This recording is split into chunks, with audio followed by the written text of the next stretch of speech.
Good morning, everybody. Welcome to Absolutely Outdoors. My name is Ted, and this morning we got the pleasure of being out Mr. Whitney Thompson's house. Glad to meet everybody. Crawdaddy's Custom Crankbaits. And he's going to walk through this morning how he builds a crankbait from start to finish. And trust me, you're going to be impressed with the colors of his crankbaits, how beautiful they are. Whitney and I have something in common. We're both colorblind. So it amazes me the beauty of the colors that he gets out of his crankbaits when he finishes. So Whitney, how about if you will, just take over, show us what you have to do to build a real good crankbait, and then I'm going to drive you crazy asking you questions. That's more.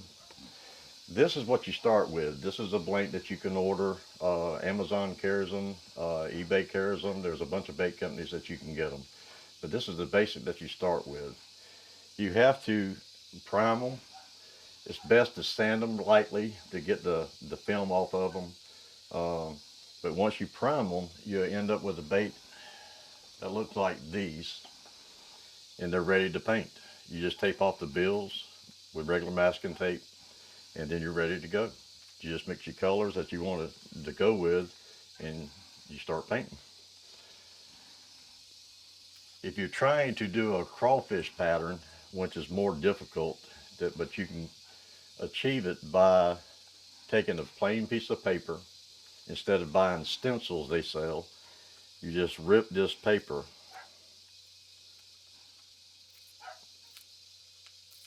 to the shape that you want. And once you've got the pattern that you want, when you're painting, you will apply it to the side of your bait. And then you take your airbrush and you come back in, you put a fine line, and what that does is cut into your shells and give you your shell marks.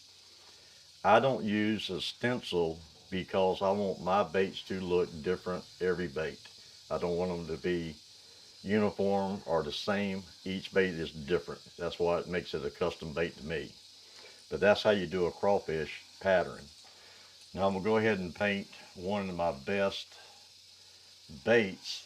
Color-wise, it's called More Fish. I'm going to go ahead and mix my paints up and show y'all how I do it. Well, do you label your paints so you know what they are, or do you pick them out by how they look? The company's got names on them. That helps us colorblind folks.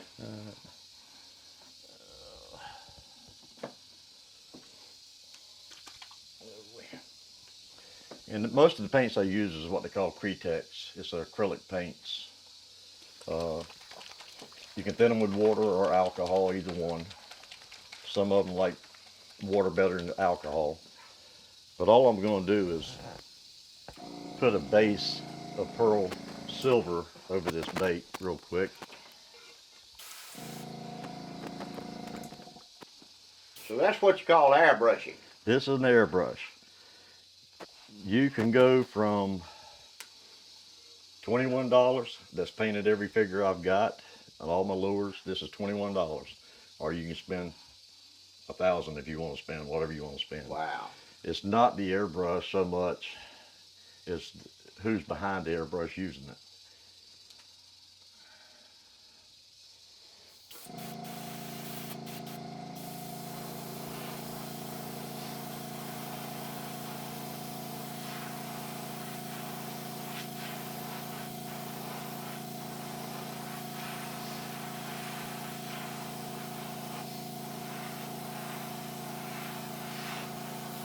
You want to put just enough on there so it doesn't run, don't you? That's it. You take a hair dryer, it just speeds up the process of drying it. Yeah.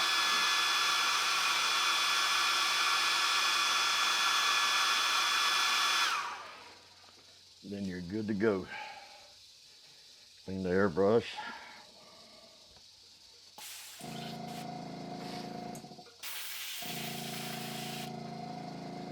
You will go through a lot of alcohol, a lot of Q-tips. You just have to keep it clean so the colors don't blend. That's it. The key is keeping your airbrush clean, you know, so there's no contamination of the colors and all this is Lysol puts it out as a cleaner. Really? It's just a regular old household cleaner, but it will take off any kind of acrylic paints at all.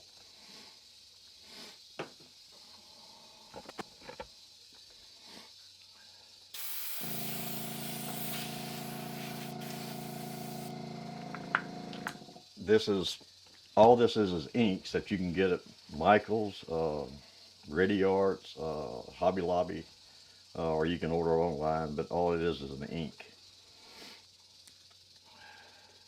and it all cleans up by water.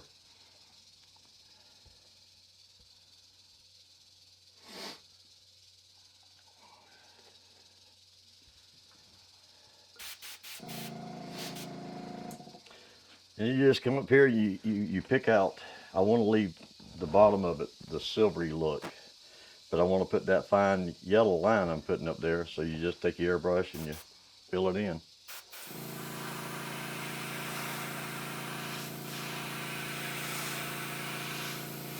Very similar to how you paint a car, except it's in a lot smaller scale. Identical to a car.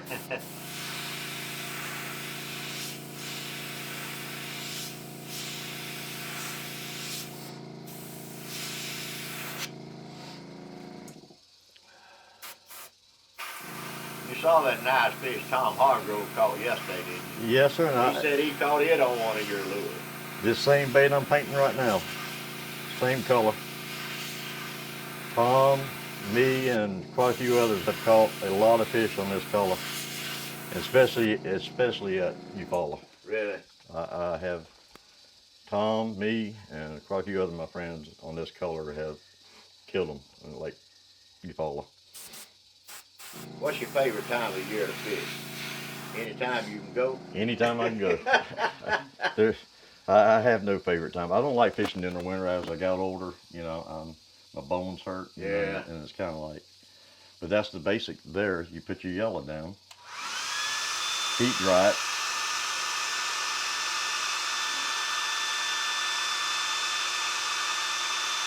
And then you're ready to move on. Clean your airbrush. Yeah, it's being colorblind.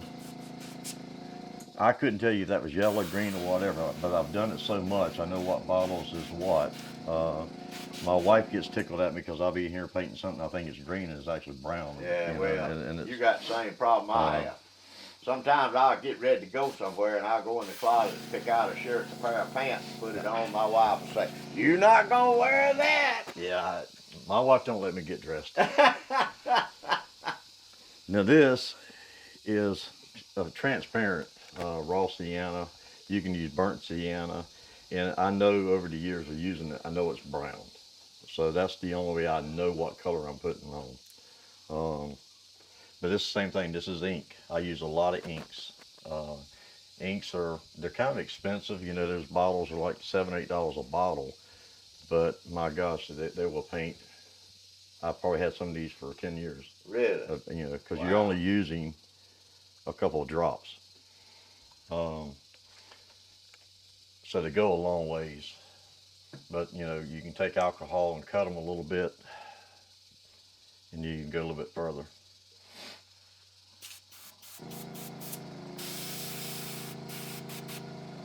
So here, all I want to do is come across the back of it and tie those colors in.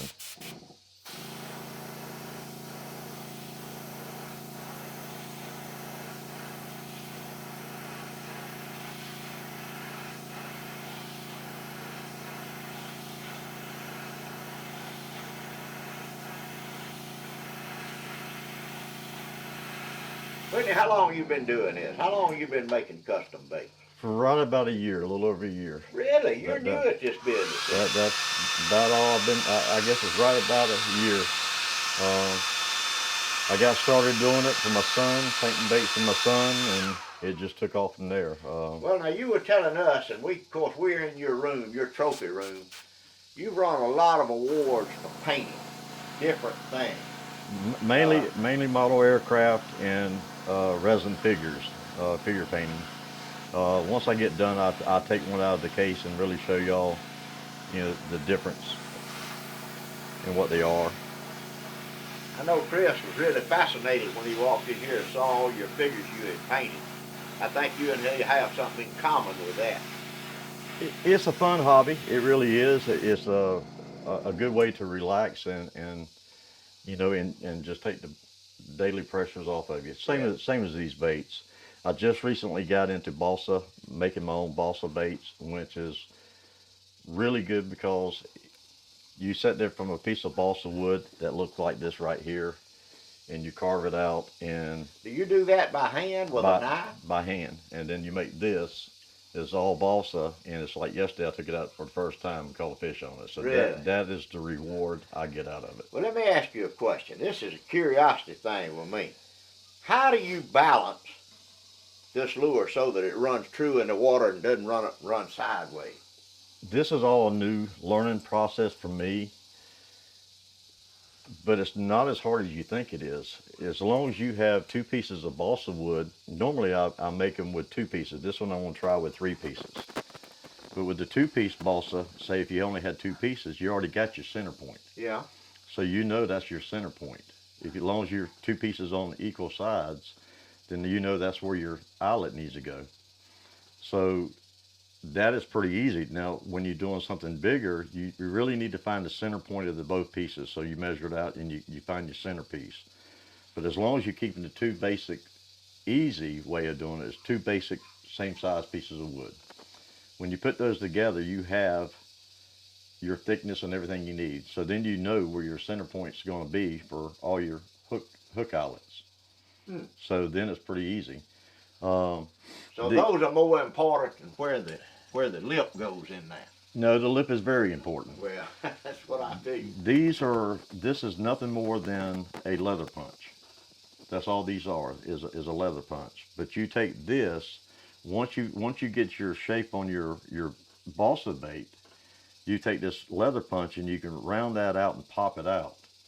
Now when you take your weight, whatever weight, however heavy you want it, and then you put it inside this, and then you have your weight. So you have to weight the inside of the balsa lure. You do. There's one I've got outside in my truck that I've actually put a rattle into a balsa bait. So it has a rattle into it, like a one knocker. And that's the same thing. I took these and I homed it out, put my weight in there with a piece of metal. You have to punch out a piece of aluminum and put on each side of it to give you that rattle. But you can do it with balsa bait too. How about that? The lips, the bills, this is nothing more than your insert out of your tackle box. That's all that is. So you just cut them and... That is what that is. That? I just mark it, but yeah, the hardest thing is getting your bill straight and even. That's your hardest part, and making sure it runs true. But the hooks and stuff, you can actually be off. Actually, if you look at this one, this centerpiece is off just a little bit, but as long as you got the bill and your weight inside really true, it's going to run. Well, I have bought brand new out of the shop crankbait. First time I cast them. Okay. They want to run up sideways, you know. That is you got to learn how to tune crankbaits, and once I started painting crankbaits, I became more of an expert on how to tune crankbaits. Well, I got you all off subject of painting, But but that's a question I've been thinking of all week. I will explain to you before you leave how to tune a crankbait. Oh, good deal. Oh.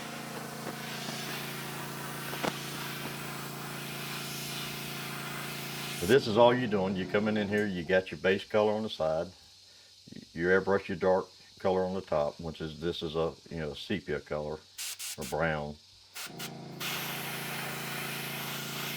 Now if you want to do around the eyes, you just come back in here and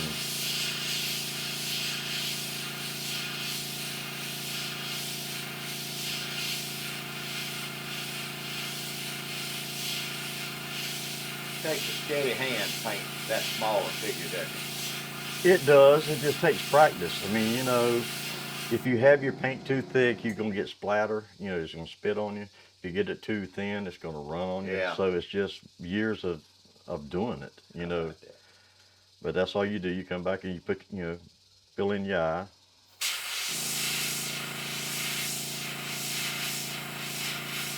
And even me, I've been painting figures for a long time and aircraft for a long time, I will still screw up. I will still put, get my paint too thin, too thick.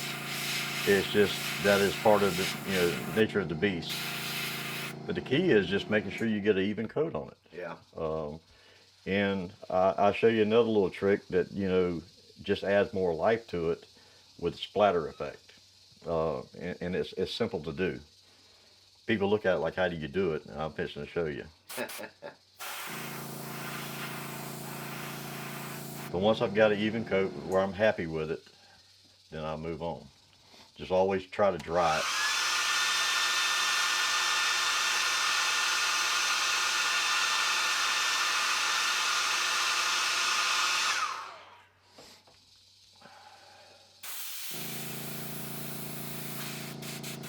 Now here I'm going to black, so I really don't have to clean my airbrush out or nothing else. A lot of times if you go from yellow or your greens color and you go into a brown or black, you really don't have to worry about cleaning your airbrush as much. It's when you're going from dark colors to a light color. Light to dark, it covers it up. That's when it's going to hurt you, because it's going to get muddy effect. But like I said, all I'm doing is one drop, So you can see how far it goes. I mean, it goes a long ways. A little alcohol. And you just hold your finger on the airbrush and pull back on it, and what it does is bubble inside.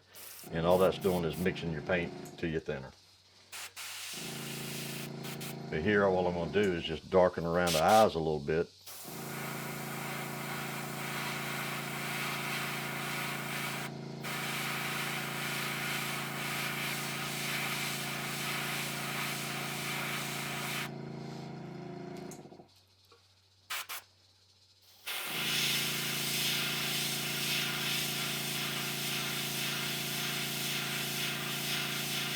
And then all I'm going to do is I've got my eyes darkened, and I just want to bring a contrast of getting rid of that brown, a darker to a lighter brown to the back.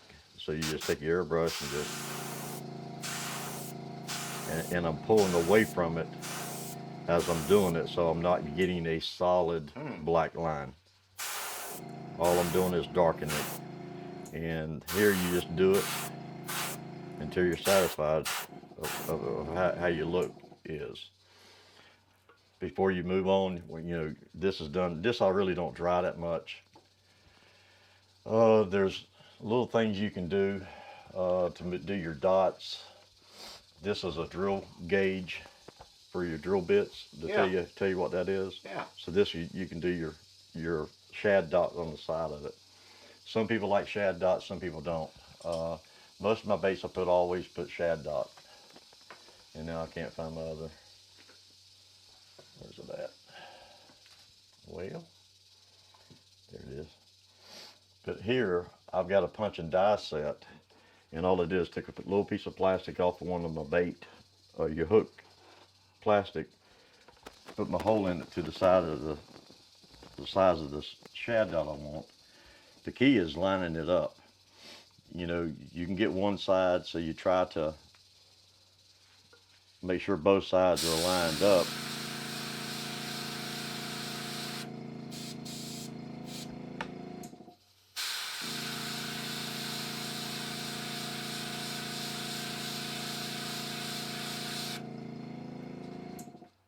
Now you have a shad dot. And now, like I said, the key is getting it to the other side, the same spot, is the hardest part. I have some templates made for different baits where I know where they are, and you just put it on it. But for this bait, we're just doing it.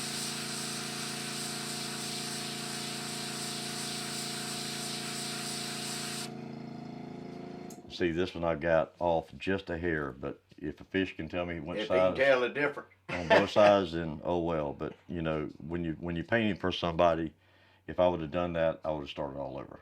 I would have stripped it down and started over. I would not sell a bait unless I know it's caught fish. That is one thing I would not do. Every so color. You try your own baits out before you sell. Every color I do that I've done, I've caught fish on. if it will not catch fish, I will not sell it. That is one thing I will not do. But then you just clean your airbrush out, and we're almost done with it.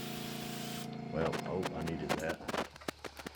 Here, all you're doing, I'm taking this, well, it was excess paint out until I sprayed it.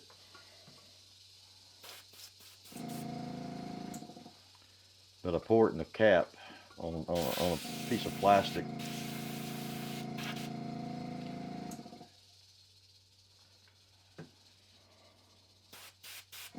What I did is wasted.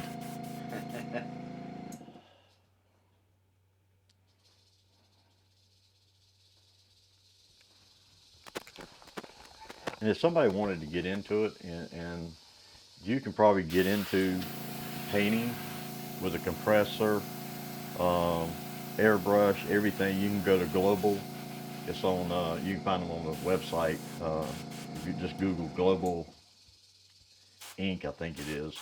But you can buy a whole setup for like $100. Really? Airbrush, compressor, and get started. You don't need high dollar to do this. You don't. But here, all you do is you get your bait on the side. I'm gonna go ahead and add some ink because I think that's gonna be too thin.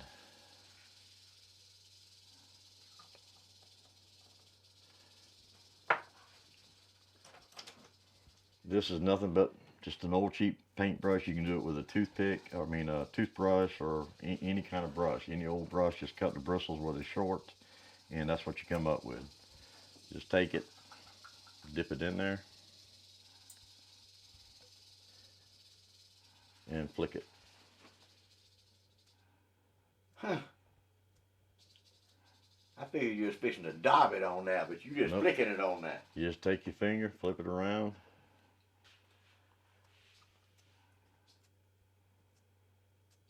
To the desire that you want, how many dots you want, and that's as simple and easy as you can do. Like I said, just come back with you, heat it up.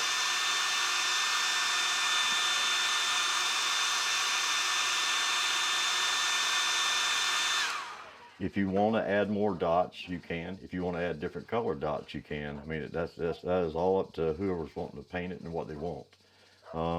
Your eyes, I'm starting to make my own eyes with epoxy, 5-minute epoxy. This is just, you can get it at any hardware store, Ace, where, I don't care. Home Depot sells it. It's 5-minute epoxy. To do that, you just put screws into a piece of wood, and you take your backing, whatever you backing you want to put, of the same size of that screw. You put your epoxy on it, and you hand paint your eyes, and you make your eyes. Or you can buy eyes. They come in a sheet. You can get them everywhere. It sells them. Any lure company makes your eyes, and you can go ahead and buy them sheet like this. But I just want to do it because I made it. Yeah. Well, I've got an old friend he's passed away now, Billy Mann, Tom Mann's younger brother. Billy got into the lead head jig making For years. and I remember he told me one time, he said if a lead head jig don't have an eye on it, fish won't bite it. Yeah. So he had a family somewhere down close to Columbus. He would make thousands of jig heads, bring it to them, and they would sit there and paint the eyes on grandpa, grandma, son, daughter, and the kids. They would paint thousands of eyes on lures on the crack on the. And it takes time. It does. Yeah. I mean, making your own eyes takes time. It's a lot of hours and effort to do it, but it's rewarding after you've done it. I mean, it's just that's something you started from scratch and you've done it. Yeah. But here, all it is, it already has a sticky adhesive on the back of them. Now, some of them that you can get, you may have to put a dab of super glue. Super glue you have to be real careful with, because sometimes your clear, depends on what clear you're using, will react to the super glue and distort it. So you have to be careful on using super glue.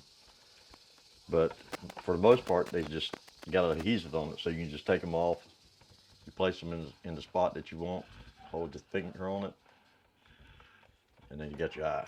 That. Just as that simple.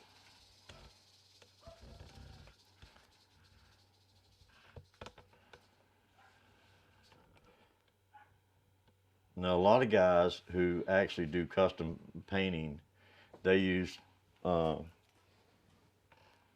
a 30-minute epoxy, and they brush on their baits, and they have a rotisserie they made out of a rotisserie grill motor, and they make this rack, and they put their baits on it, and that rotisserie turns it so the epoxy will not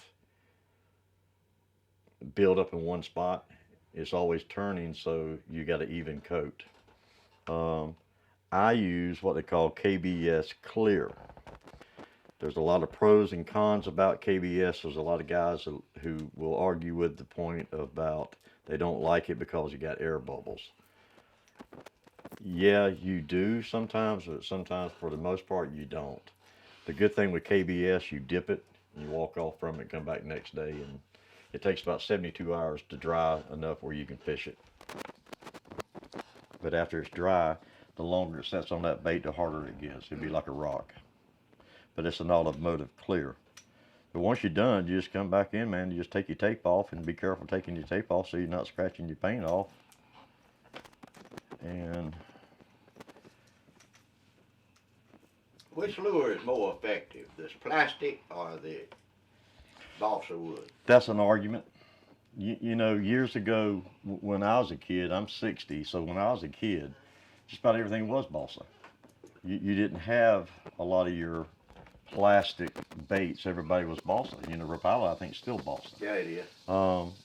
I much rather throw a balsa bait any day than this. I would. It acts different in the water. It's just totally different. But as far as manufacturing to go, you can't beat this because they shoot them in the mold and it's done. There's none of this. They're all identical when they come out. They're all. You were talking about tuning. If you have a bait and you're throwing a crankbait, and say it's tracking back to the right, on the end of your here where your eyelet is, if you just take your pair of pliers and tweak it back to the opposite side, if it's running tracking to the right, you tweak that back to the left. And when I say tweak, I mean barely. Just a little bit. You don't pry on it. You just take the pair of pliers and just barely tweak it, cast it until you get it running straight. How about that? That's how you tune a crankbill or a crankbait. But a lot of guys who's fishing a rock wall will untune one to get it to pound on that rock as you're coming. It all depends on your fishing. If you're fishing a wall and you want it to pound off that, you can tweak it however you want to tweak it, where it's pounding off that wall coming all the way back to you. So, but to tweak it back in to get it running straight, that's all you do. If it's running right, tweak it left. Tweak it left. If it's running left.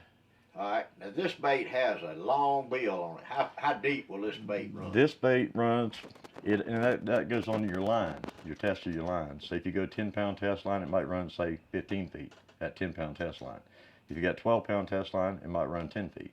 If you run a 15-pound test line, you're going to run maybe 8 feet. So the higher poundage break on your line, the less depth. The less depth you get. And another thing too is your line type. If you throw in braid, it's not going to go near as deep. I don't care what it is.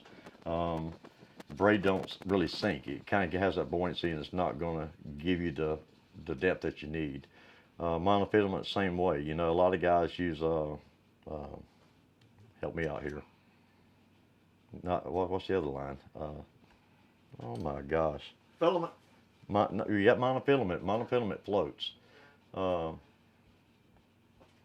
Holy smokes, man. The one that sinks. The line that sinks. Yeah, I know what you're talking about, but I can't think of the name of it. But anyway, it allows the bait to go even further. So line is a lot to do with your crankbaits. But really the main key is the diameter of the line. If you got lighter line, you're going to get the maximum depth. The higher line, you're not going to get maximum depth. So that's all up to you. But this is a bait that's completely done. The only thing you have to do now is, this is KBS Clear. It comes in a quart, and it's like $70, something like a quart. So it's very expensive. I take it out of the quart container that it comes. It comes in a tin container, but you never can get it to seal right. So air is what cures this. It's going to harden with air. Yeah. So you just put saran wrap over it, put it into a mason. I usually use mason jars, but this is a jar I used the other day because I took it out of that one and put it in this. But you just get ready to dip it, and you got your stuff already cut out. This is a drip wire. I'll show you in a second what that does. You have your wires that's bent for your hangers. It just goes in there to hang your bait. You just take it. Well, before I do that, before I make a mess, if you will hand me that piece of Right here. paper right there. Always make sure you got a piece of paper. You just slowly dip it. You don't want to dip it real fast. Let it sit there for a second. Slowly pull it back out. Don't yank it back out. When you start yanking on it, you start getting created air bubbles. So just pull it back out. Let it drip for a minute.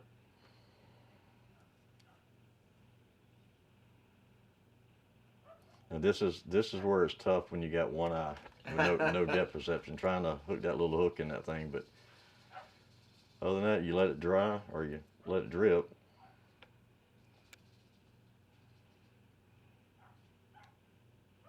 You hook that in there, and if you want to get a shot at that's what it looks like when it's cleared. It brings out everything, all the So colors. it's just like it's got clear coat on it. That's all you're doing. You just put a clear coat on it, and now all you do is come over to your hanging rack. Uh-huh.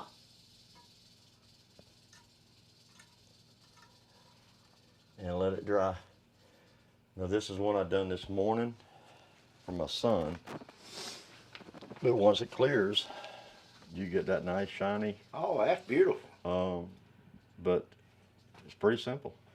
I see one that you post on Facebook occasionally that's got blue.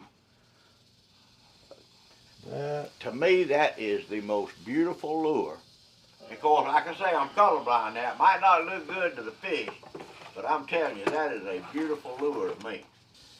Everybody's like, man, how do you paint that? How do you paint that scale effect? That's one of the simple things there too. You go to Michael's or Walmart sells them. That's a knitting thing, or what they call them, or cross stitch, or what they call these little rings. You buy your material, or you find your material, and all this is I believe it's wedding bell, is what they call it. And I just put it in here, and all you do is once you got your paint baited or painted, you hold your bait to your scales, and then you come back and shoot your water. Just airbrush across it. Airbrush across of it. When you remove it, then it gives you these scale patterns. That is just absolutely gorgeous. Looked like it would be most difficult to do, but with that, Simple. simple, simple, simple. Wow. Yeah, these lures are just beautiful. I tell you what, I've just been amazed looking at the ones you put pictures up. And now today I'm even more amazed at how quick you can do it. Like I said, the crawfish patterns, you know, and if I wasn't sitting here on camera trying, and going slow, I've done it so much that I probably can knock out that thing there probably maybe 10 to 15 minutes. Wow. Just because I've done that color so much. All right, I'm asking a baited question. What's your favorite? Color?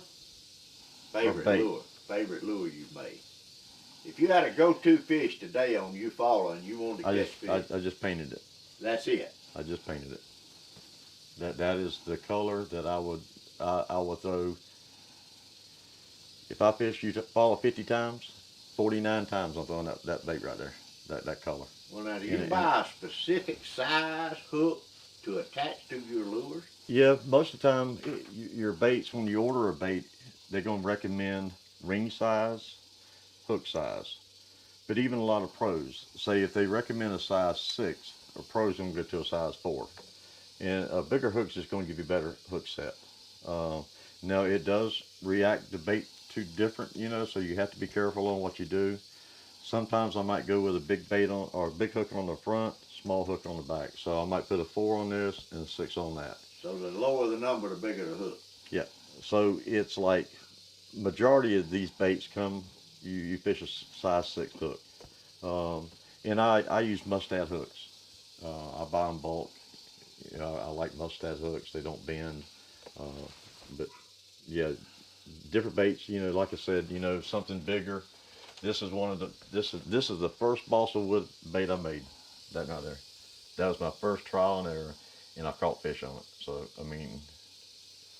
So it's in the pile now. It can be made again. It's in the pile. I've got the blank. You know, I've got the template for this. I know it swims. I know it swims right. So I kept the thing.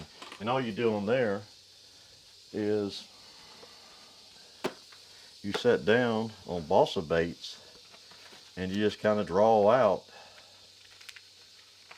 on a piece of cardboard what you want.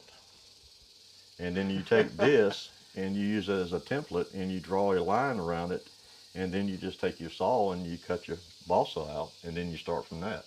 That's where it all comes from. You sit down, design your bait what you want it to look like, and hope that it works. So I've done 10, I think, and all 10 of them swim right but one. Really? And that's my trial and error on. I didn't put enough weight in it because I went to a real big bait and I didn't have enough weight, so it wants to float too much. So did I throw it away? No, I didn't. That's my trial and error. I know where I went wrong, so I can start over. You was talking about balsa baits. When I was a kid, after I got a job that could buy me some lures, I bought a lot of these 3-inch Rapalas. And I fished farm ponds a lot. Still do. Always did as a kid growing up. Was lucky enough to have a family of friends that had pretty good farm ponds. And I used to love to take that lure in the afternoon. Sun had to be shining. Flip it up under the bushes. And just twitch it. Twitch it. Them old big bass would come up and get it. The thing with balsa baits too, man, I like how they set in the water better. And I don't know. I like balsa baits. I really do. And that's why one of the reasons I got in. I said, man, if somebody else can do it, I can do it. Yeah. And that's where I've always been in my life. Whether it's painting these figures or aircraft, if they can do it, I can do it better. Is the way I look at things. Well, you want to show off some of your painting you've done. I think folks would be interested in seeing that. Yeah, too. if I can get them out. I know Chris is interested. I don't know if I can get them out. I might not be able to get them out there. And well, if you got them locked up, there's too much trouble. No, I've got too many snakes. Oh.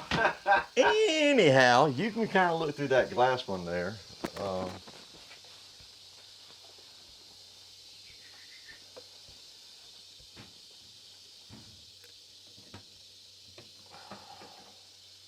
Well, here's a model airplane, and I'm gonna pick it up. I don't want to break it. Yeah, man, don't worry about it. If you do, you do. You don't. F4U1 Corsair. He painted this. That is a beautiful, beautiful airplane.